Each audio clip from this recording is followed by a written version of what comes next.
We remain steadfast in our commitment in delivering local news that matters.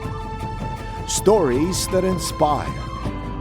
Enriching the lives of Filipinos in the Philippines and across the globe. This is your GMA Regional TV. Buong puso para sa Pilipino.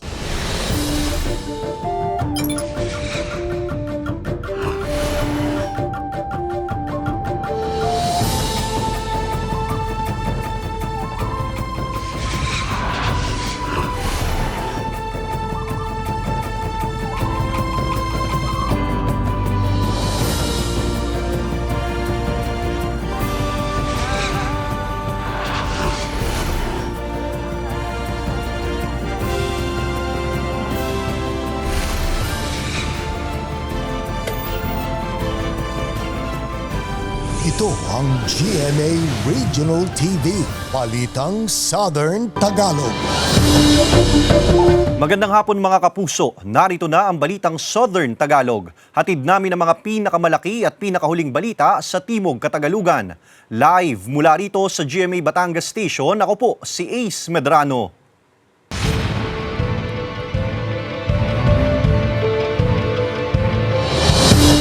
Mga kakandidato sa barangay at SK Elections 2023, dagsa sa unang araw ng COC filing sa Batangas City. Samantala, ilang taga-suporta na mga kakandidato hindi pinayagan sa loob ng COC Filing Center. Para sa detalye, makakasama natin live si Paul Hernandez. Paul?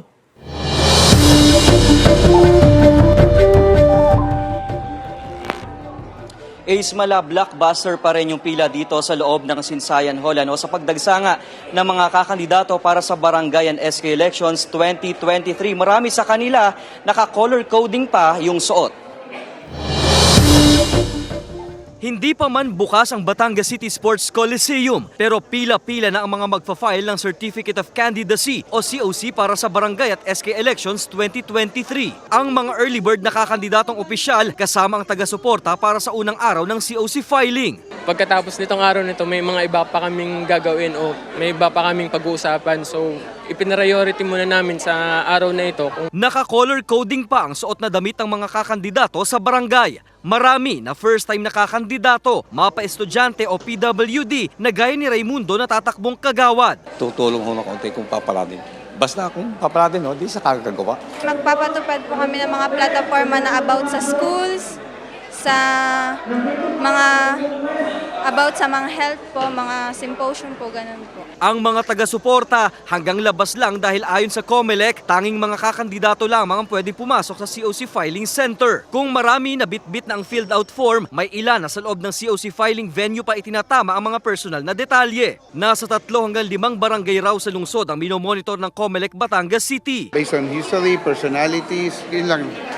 Nothing serious though, but siyempre, always preventive tayo. Nakadeploy na rin ang tauhan ng PNP Batangas City para tiyakin ang seguridad sa lugar. Epektibo ngayong araw ang gun ban na magtatagal hanggang November 29. Ilalarawan ko lang yung nangyayari sa likuran ko. Pasado alas 5 na actually, pero kita mo naman patuloy pa rin sa pagtanggap ng mga COC form itong mga election assistant ng COMELEC Batangas City. At sa talanga nila, mahigit 500 na daw yung COC form na natanggap nila simula pa kaninang alas 8 ng umaga. Bukas, ikalawang araw ay patuloy pa sila sa pagtanggap ng COC form. At yan muna ang latest mula rito sa Batangas City. Ace. Maraming salamat Paul Hernandez. Bypass Road sa Lemery, Batangas, binaha bunsod ng naranasang pag-ulan. Isang truck na balahaw sa kanal. Mga basura at putik nakadagdag sa problema sa lugar, ayon sa Lemery MDRRMO. Alamin yan sa report ni Hazel Alvear. Binaha ang bahaging ito ng bypass road sa Barangay Malinis, Lemery, Batangas. Bunsod ng malalakas sa pag-ulan na naranasan. Dala ng habagat na pinalakas pa ng bagyong Goring. Ang naranasang baha nagdulot din ng pagbigat sa daloy ng trapiko dahil kailangang dahan-dahan lang ang patakbo ng mga sasakyan. Sa videong ito, kita ang pagkabalahaw ng isang truck sa kanal na mag-overtake sana sa kasunod nitong bus. Ayon sa Lemery NDRRMO, magkabilaan ng kanal sa nasabing bypass road pero hindi na makita dahil sa taas ng antas ng baha. baha. Ligtas na nayalis ang truck sa kanal at wala ring tinamong pinsala ang driver nito. Actually, tinaasa na ng DPWH yan eh. Ang problema, yung driver. Talagang salit na mag-bumper to bumper siya sa munod, ang ginawa niya, nag-overtake siya.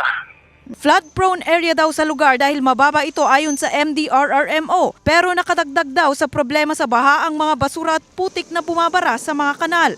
Yan po ikalimitan galing sa ating upland barangay. Agad ako tumawag sa DPWH para matulungan kami tsaka sa amin engineering. Malapit din sa umaapaw na kanal ang bahay ng residenteng si Aling Ani. Kaya nangangamba siyang abutin ng baha ang kanilang bahay. Kaya naglagay na lang sila ng harang na yero sa kanilang gate. Pinapanood lang. Wala naman kami magagawa pagdaan ng malaki sasakyan, salyaho din kung hindi namin huharangan. Ayon sa MDRRMO, unti-unti nang humuhupa ang baha sa bypass road at passable na sa mga sasakyan. Pero pinag-iingat pa rin nila ang mga motorista. Kapag ganyang may baha, is maghanap ng ibang ruta para makaiwas sa baha. And then, kung natrap na sa may baha, huwag gigilid sa kalsada. Kasama si Kel Ravaca, Hazel Alviar, Balitang Southern Tagalog. Gumuho ang bahagi ng bundok na ito sa Nasugbu Magallanes Road pasado alas 8 kaninang umaga. Bunsod ng pag-ulan na dala ng habagat na pinalakas ng bagyong Guring. Humambalang sa kalsada ang mga lupa at mga puno mula sa bundok. Kaya pansamantala munang hindi madaanan ng lahat ng klase ng mga sasakyan ng kalsada habang isinasagawa ang clearing operation sa lugar. Ayon sa Nasugbu MDRRMO, walang naitalang nasaktan o mga nasirang ari-arian sa insidente. Meron po talaga tayong dalawa pang daan na open, yung sa Kibiang Tunnel, so nandun po yung Ternate Cavite. At saka po dito sa Tagaytay, Nasugbu Road, passable po yun.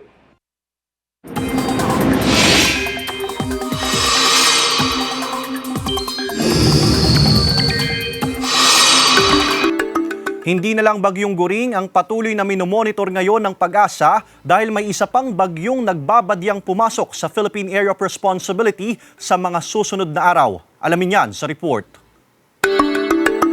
Sa latest bulletin ng Pag-asa, dahil sa bagyong Guring, nakataas ang signal number 1 sa Batanes, Babuyan Islands, northern at eastern portion ng mainland Cagayan, eastern portion ng Isabela, northern at central portions ng Aurora, Pulilio Islands, northern at eastern portion ng Camarines Norte, kabilang ang Calaguas Islands, northeastern portion ng Camarines Sur at northern portion ng Catanduanes. Huling namata ng bagyong Guring sa layong 245 kilometers east-northeast ng Kasiguran, Aurora. Pa-east-northeast ang kilos nito sa bilis na 15 kilometers per hour. Ayon sa Pag-asa, inaasang lalapit sa Batanes ang bagyong Guring sa Miyerkules. Posibleng lumabas na ito ng par sa Huwebes sa kababaybay ng Taiwan Strait bago maglandfall sa southeastern China sa Biyernes. May tsansa pang magkaroon ng pagbabago sa track ng bagyo kaya patuloy natin yang tututukan. Samantala lumakas ang bagyong nasa labas ng par at isa na ngayong tropical storm na may international name na Haiku. Wala itong direktang epekto sa anumang bahagi ng bansa ngayon pero inaasang papasok yan sa para sa Miyerkules ng gabi o Huwebes ng umaga. Dahil sa epekto ng bagyong Guring at pinalalakas o hinahatak nitong habagat, magpapatuloy ang maulang panahon sa ilang bahagi ng bansa. Base sa datos ng Metro Weather, may pag-ulan pa rin sa Mimaropa at ilang bahagi ng Calabarzon. Malalakas at posibleng malawakan ng ulan sa Palawan at Mindoro provinces, kaya maging handa sa banta ng baha o pagguho ng lupa. Uulanin din ang ibang bahagi ng bansa, kabilang ang natitirang bahagi ng Luzon, gayon din ng Visayas at Mindanao.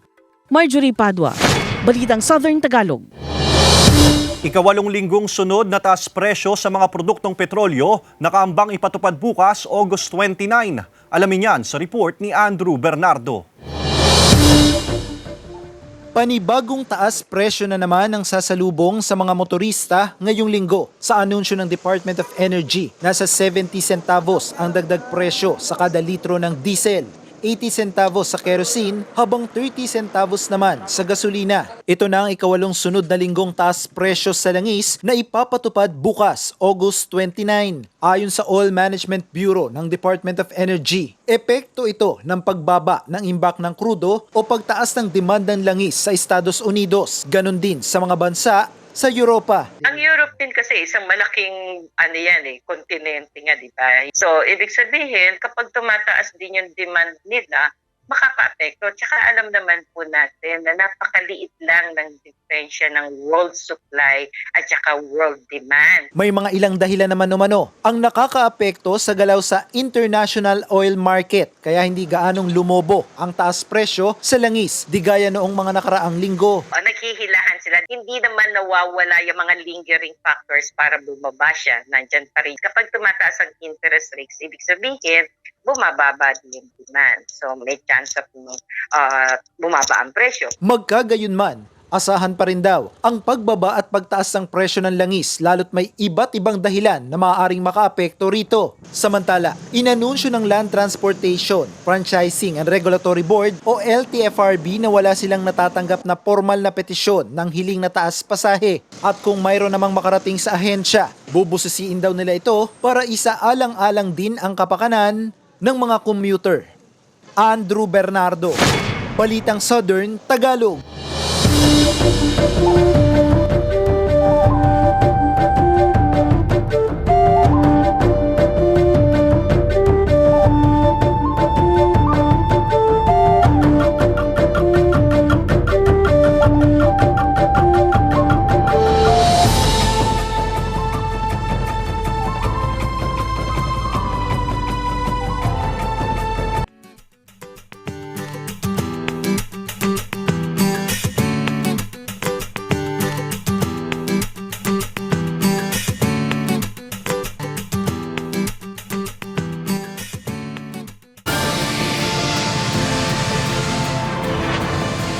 Ito ang GMA Regional TV, Balitang Southern Tagalog.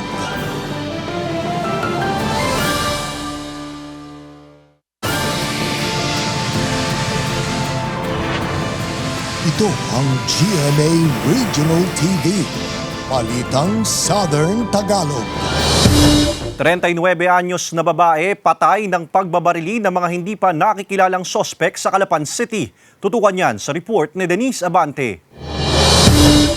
Nakadapa at wala ng buhay sa gilid ng kanyang motorsiklo ang 39 anyos na babaeng kinilala na si Irene Semira, isang utility worker sa isang ospital sa Calapan City at residente ng Barangay Maidlang nang marespondehan ng mga otoridad Sabado ng umaga sa bahagi ng Barangay Lalod ng nasabing lungsod. Ayon sa pulisya, pinagbabaril ang biktima ng mga lalaking lula ng motorsiklo. Sa investigasyon, galing sa kanyang tahanan ng biktima at papasok na sana sa trabaho nang mangyari ang pamamaril. Nagdadrive po siya ng kanyang motor at sinundan po siya ng dalawang lalaki na nakasakay sa motor din. Nung malapit na po sa kanya ay saka po siya pinagbabaril. Mga tama ng bala sa likod ang tinamo ng biktima. Narecover ng pulisya ang 3 baso ng bala ng 9mm na baril at isang cellphone sa crime scene. Patuloy pang pinaghahanap ng pulisya ang mga suspect na mabilis na tumakas matapos ang krimen. Dahil sa insidente, dinagdagan pa ang checkpoint sa bawat bayan sa lalawigan ng Oriental Mindoro. Ang ganitong mga pangyayari po ay mariing kinukundina ng pamunuan ng Pulisya ng Oriental Mindoro PPO. Yung mga regular checkpoints, dinagdagan pa po ng bilang. Dati po ay 3 lamang, ngayon po ay dinoble. Ng bawat munisipyo po, nakaschedule po sila para po mapaigting at ma-check natin ang mga dumadaan. Sinisikap pa ng GMA Regional TV Balitang Southern Tagalog na makipag-ugnayan sa pamilya ng biktima para sa kanilang pahayag. Denise Abante, Balitang Southern Tagalog. Mga guro at magulang, puspusan na ang paglilinis at pagsasaayos ng paaralan para sa pagsisimula ng klase bukas, August 29. Samantala, shifting of classes, ipatutupad sa ilang paaralan bunsod ng kakulangan ng mga classroom. Para sa detalye, makakasama natin live si Denise Abante. Denise?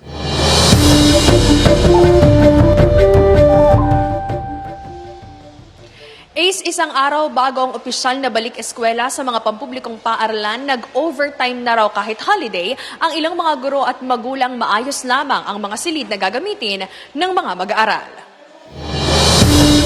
Puspusa na ang paglalampaso ng ilang guro ng Bulacnin Elementary School sa kanilang koridor matapos itong mabasa dala ng nararanasang pag-uulan sa lungsod. Kaya kahit holiday, pinili pa rin pumasok ng ilang mga guro para matingnan ang kanilang mga silid. Talagang kailangan namin maglinis, mag-check dahil alam po namin itong aming 3rd floor ay binabaha pagka umuulan. Para po matuyo at bukas, sana po wag nang umulan, para yung bata ay di safe po na papasok sila na hindi sila madulas sa sahig. Hoping po kami na maganda po ang magiging panahon bukas para po i-welcome ang mga estudyante po natin for school year 2023-2024. Samantala, double time na rin sa pag-aayos at paglilinis ng kanyang classroom ang kinder teacher na si Gian. Marami pa raw kasing kailangang alisin at ayusin sa silid bilang paghahanda sa balik eskwela bukas. Katuwang niya sa pagsasaayos at paglilinis ang ilang magulang ng kanyang mag-aaral. Binawasan namin yung mga gamit as yun nga sa DepEd order na kailangan malinis. Medyo nakakalungkot kasi bago mo pa naayos. Tapos, yun, tanggal lahat. Medyo ready na para sa Tuesday. Thankful naman po sa mga tumulong sa amin. Kabilang ang lolo ng isang grade 1 student na si Roland na tumulong sa pagpipinta ng ilang gamit sa silid ng apo. Kailangan ng tumulong sa brigada para po tuloy-tuloy ang kuha ng mga bata. Sa Libhon National High School, bagamat aminado ang pamunuan ng paaralan na may kakulangan pa rin sa mga classroom, handa raw sila sa pagbabalik eskwela ng nasa mahigit 1,000 estudyante bukas. Magpapatupad sila ng shifting of classes sa mga nasa grade 7, 8, 9 at 10. Yung schedule nila, mayroon po kaming umaga na nagsisimula ng 5:45 hanggang 11:55. And then may panghapon naman po tayo na 12:05 hanggang 6:15 ng gabi. Yun po yung isang paraan para masolusyonan yung problema sa kakulangan ng silid-aralan. Naghahanap pa rin daw hanggang sa ngayon ng manpower ang pamunuan ng Libhon National High School para sa pagsasaayos ng nasirang bahagi ng gusali na epekto ng lindol noong June 15. Tiniyak ng pamunuan ng paaralan na hindi ito makasasagabal sa darating na pasukan. Inaasahang aabot sa mahigit 200,000 estudyante mula sa mga pampublikong paaralan sa Lipa at Batangas City ang magbabalik eskwela bukas. Ace, ayon sa Schools Division Office ng Batangas City at Lipa City, nakipag-ugnayan na raw sila sa mga traffic enforcers ng mga lungsod dahil sa inaasahang pagbigat ng daloy ng trapiko bukas sa pagbubukas ng school year 2023-2024. Balik sa iyo, Ace. Maraming salamat, Denise Abante. Ilang magulang naghahabol na makumpleto ang gamit pang eskwela ng mga anak bago ang pasukan bukas, August 29. Alamin yan sa report ni Paul Hernandez. Wala sa bakasyon o galaan ng mag-inang Emily at Althea. Dito sa tindahan ng school supplies nila ginugulang huling araw ng long weekend. Magkukumpleto pa raw si Emily ng gamit ng 2 anak na nasa elementarya. Sir, kasi may trabaho ako. Ngayon lang nagka-time, tsaka yung sahod din. Budget lang po yung pera. Mga pahabol na school items din ang binibili ni Tatay Elmer para sa grade 6 niyang anak. Bawal ka may sa oras po.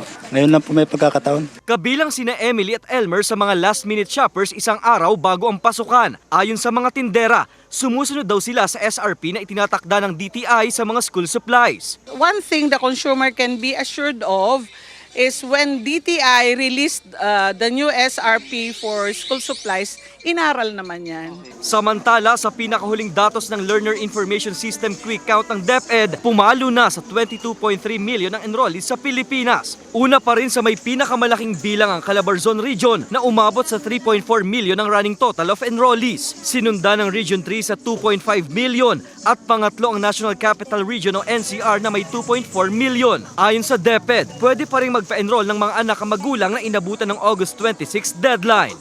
Kasama si Buhay Adante Jr., Paul Hernandez, Balitang Southern Tagalog. Kasong illegal possession of firearms and explosives na isinampa kay Mabini, Batangas Mayor Nilo Villanueva, ibinasura ng korte. Ang detalye sa report ni Andrew Bernardo. June 17 ng taong ito, nagulantang ang mga taga-Mabini sa Batangas nang maaresto ang kanilang alkalde na si Mayor Nilo Villanueva sa mismong bahay nito sa bayan. Nadetine ang alkalde sa Criminal Investigation and Detection Group o CIDG-NCR kasama ang 2 kapatid. Pero noong August 24, araw ng Huwebes, matapos ang mahigit 2 buwan, iniutos ng Regional Trial Court, Branch 84 sa Batangas City ang agarang pagpapalaya dito. Ayon kay Judge Dorcas Ferriols Perez, walang matibay na ebidensya sa kasong illegal possession of firearms and explosives na isinampa laban sa alkalde. Una nang kinwestiyon ni Villanueva ang issuance ng search warrant sa kanya sa inihaing motion noong August 2. Sa mensaheng ipinadala ng Department of Interior and Local Government o DILG sa Batangas sa GMA Regional TV Balitang Southern Tagalog, sinabing nakabalik na ito sa opisina noong August 25, araw ng Biyernes, matapos magpa-issue ng Certificate of Assumption sa DILG. Bagamat tumanggi munang magbigay ng pahayag sa news team, nangako naman siya na maglalabas ng saloobin para pabulaanan ang lahat ng bintang sa kanya. Nagpasalamat din ito sa mga taga-suporta. Andrew Bernardo, Balitang Southern Tagalog. Bagong TikTok dance video ni Marian Rivera muling kinagiliwan ng netizens. Samantala kay Raicelis, nabili na ang kanyang dream car. Naritong report ni Hazel Alviar. Muling nag-viral at patuloy na umaani ng million views ang bagong TikTok dance video ni primetime queen Marian Rivera. Sa pagkakataong ito, sinayaw ni Marian ang kanyang kantang Sabay-Sabay Tayo. At katulad din ng dalawa niyang naunang mga video, simple lang din ang porma niyan na naka-t-shirt at cap. Masaya namang ibinahagi sa social media account ng kapuso komedya na si Kiray Celis na nakabili na siya ng bagong sasakyan. Sinabi nito sa kanyang caption na it's a dream come true. Ito raw ang kauna-unahang sasakyan na nabili ni Kiray. Matatandang nung nakaraang buwan lang ay binigyan ni Kiray ng pera ang kanyang ama sa pagdiriwang ng kanyang kaarawan. Samantala sa Royal Blood, malalaman ni Beatrice na nawawala ang flash drive kung saan isinave ni Andrew ang kanilang video. Matutulungan kaya siya ni Napoy hinggil dito. Ang mga eksena sa Royal Blood tutukan pagkatapos ng Voltes 5 Legacy. Hazel Alviar, Balitang Southern Tagalog.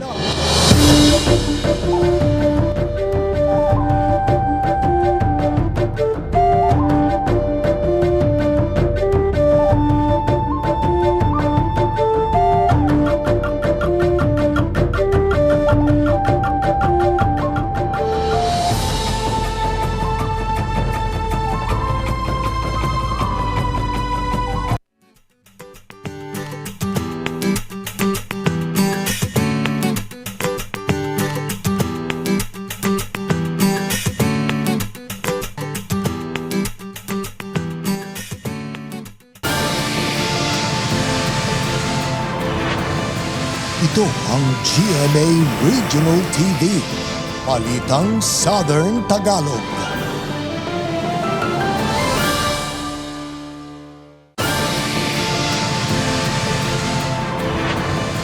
Ito ang GMA Regional TV, Balitang Southern Tagalog.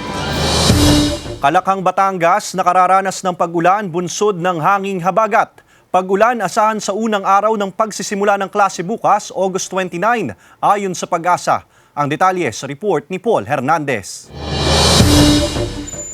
Walang storm signal sa Batangas pero walang humpay ang naging buhos na ulan sa malaking bahagi ng lalawigan. Wala po nakataas sa Batangas. Gutter deep na baha ang pumerwisyo sa ilang residente at motorista sa kalsadang yan sakop ng Barangay Santa Rita sa Batangas City kahapon. Lubog din sa baha ang kalye sa Barangay Bolo sa Bawan, Batangas pero humupa na rin daw ito. Ayon sa Pag-asa, resulta raw yan ng tuloy-tuloy na ulan na dala ng southwest monsoon o habagat na pinalalakas pa ng bagyong Goring. Hanggang ngayong araw, maulap na papawirin ang nararanasan at bihirang sumilip ang araw.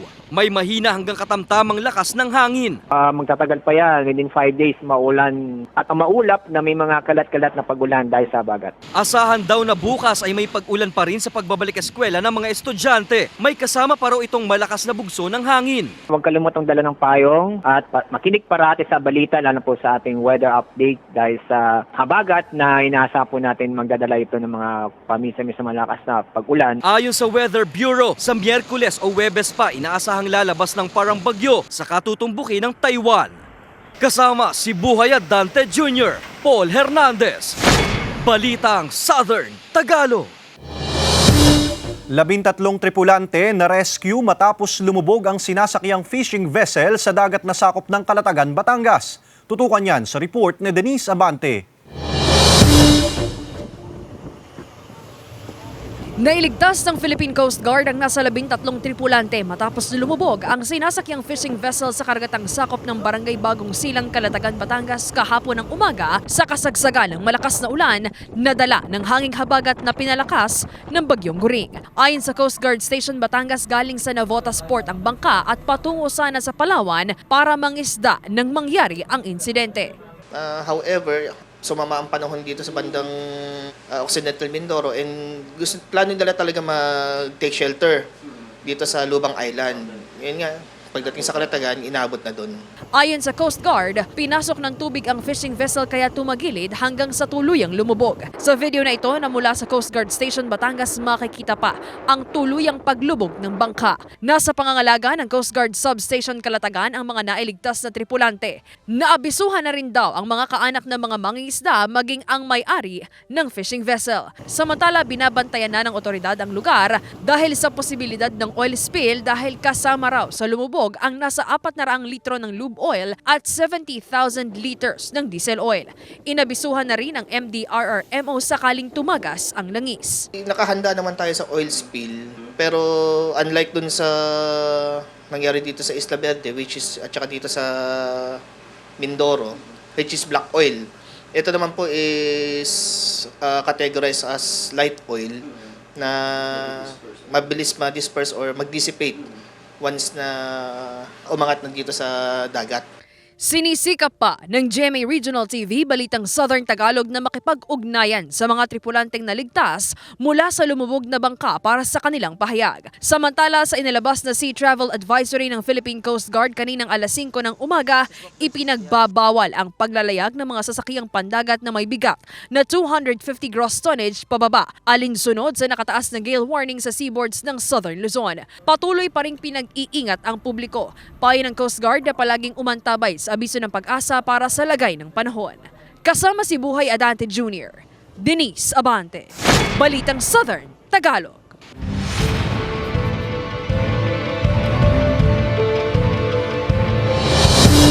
Mga maghahain ng Certificate of Candidacy dumagsa sa Cultural Center sa Lipa City, Batangas. Ang detalye sa report ni Denise Abante.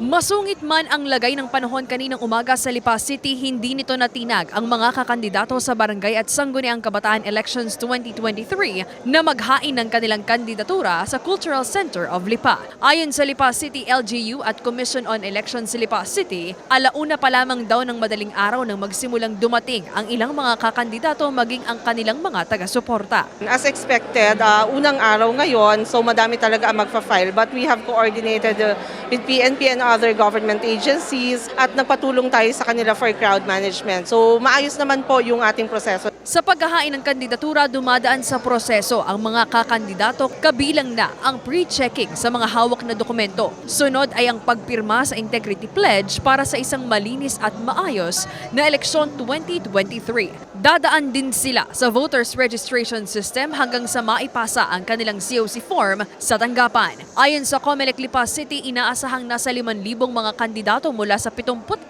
barangay sa lungsod ang maghahain ng kanilang kandidatura hanggang sa huling araw nito. Mahigpit naman ang pagbabantay ng kapulisan sa lugar. Starting kaninang 12:01 AM, nag-start na po tayo na mag-conduct ng Comelec checkpoint. Ito po ay 24/7 hanggat hindi natatapos po yung barangay NSK election. May additional po tayo na mga tropa. Mayroon po tayong kasamang counterpart from AFP para tumulong sa pagbabantay po sa ating seguridad. Mahaba rin ang pila ng mga magpapasa ng kani-kanilang Certificate of Candidacy sa Convention Center sa San Pablo City, Laguna. Maaga pa lang, nakapila na ang ilan dahil inaasahan na nila ang dami ng mga magpapasa ng COC ngayong araw. Gusto talaga namin maglingkod sa bayan, particular sa mga kabataan. Gabi pa lamang ay nandito na kami para magpila at mag-file ng candidacy. Magtatagal ang filing of candidacy hanggang September 2, 2023 mula alas 8 ng umaga hanggang alas 5 ng hapon. Kasama si J. Arman Hares, Denise Abante, Balitang Southern Tagalog. Mga pasahero naghahabol na ng biyahe pabalik sa kanilang mga probinsya sa pagtatapos ng long weekend at bago ang balik eskwela. Ang detalye sa report ni Paul Hernandez. Huling araw na ng long holiday weekend kaya inilaan na ng pamilya ni Wally na makabalik na sa Bacoor, Cavite ngayong araw. Tapos na rin ang bakasyon ng anak niya. Kailangan pa rin daw makapahinga bago ang pasukan bukas. Ngayon ay sakto lang sa oras para hindi hassle yung pagdating doon sa Bacoor. Nakadalawang ikot na kami. Medyo puno naman, okay naman siya. Kumpara nung nakaraang linggo.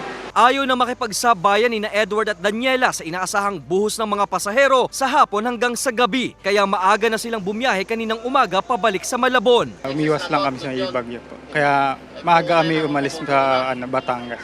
Kasi pag naabutan ka ng traffic, syempre ang hassle naman eh. Tsaka mahirap naman nang maabutan ka ng traffic sa Maynila. Rush hour din po yung sa ganung oras eh. Karamihan naman sa mga bus sa Nasugbu Lane, mayat maya ang hatid at sundo ng mga pasahero. Mabilis ang interval nila para may masakyan daw agad ang mga pasahero mula sa terminal sa Nasugbu papuntang Batangas City. Karamihan sa mga pasahero nila, estudyante. 15 minutes na nga lang ngayon. Dati kalahating oras ang ginagawa. Para maihatid namin sila ng maayos. Hindi sila naghihintay ng matagal sa daan. Tinitiyak naman ng mga bus operator at bus driver na extended ang biyahe nila hanggat may mga mananakay sa terminal. Inaasahang papalo sa mahigit 6,000 ang outgoing at incoming passenger sa Grand Terminal ngayong araw. Kasama si Buhay Adante Jr., Paul Hernandez. Balitang Southern Tagalog. Iba't ibang tradisyonal na kasuotan ibinida ng mga mag-aaral sa Bawan, Batangas. Samantala ilang mag-aaral sa Batangas City nagpamalas ng galing sa pagtula at pagsayaw. Narito ang report ni Denise Abante. Ibinida ng mga daycare learner mula sa Bawan, Batangas ang kanilang iba't ibang tradisyonal na kasuotang Pinoy bilang bahagi ng selebrasyon ng Buwan ng Wikang Pambansa na may temang Filipino at mga katutubong wika, wika ng kapayapaan, seguridad at inklusibong pagpapatupad ng katarungang panlipunan. Ibinahagi rin nila ang kanilang talento sa iba't ibang aktibidad gaya ng pagtula, pagsayaw at pag-awit. Ayon sa pamunuan ng daycare center, layo ng programa na maituro sa mga bata ang kahalagahan ng wikang pambansa sa murang edad pa lamang. Sa Batangas City, nagbahagi rin ng kanilang talento sa pagtula. Sapagkat ang wikang Pilipino sa ating wikang tinubuhay ating ginagamit. At pagsayaw ang mga mag-aaral ng Wawa Elementary School kaugnay pa rin ng selebrasyon ng Buwan ng Wika. Ayon sa pamunuan ng paaralan, malaking tulong rin daw ito upang mahasa ang kakayahan at husay ng mga mag-aaral na magbabalik eskwela bukas. Denise Abante, Balitang Southern Tagalog. Samantala, mapapanood niyo po ang episode na ito at iba pang pinakahuling lokal na balita sa official website ng GMA Regional TV, www.gmaregionaltv.com. Pwede rin kayong bumisita sa aming official YouTube channel, GMA Regional TV, at i-click ang subscribe button para sa pinakamainit na balita mula sa rehiyon. Dahil sa GMA Regional TV, local news matters. At iyan ang mga pinakamalaki at pinakahuling balita sa Timog Katagalugan. Maraming salamat sa pagsama sa amin, pati na mga kapuso sa ibang bansa na tumutok sa mga balita sa rehiyon. Kami, ang GMA Regional TV Balitang Southern Tagalog, buong puwersa para sa mas malaking misyon at mas malawak na paglilingkod sa bayan.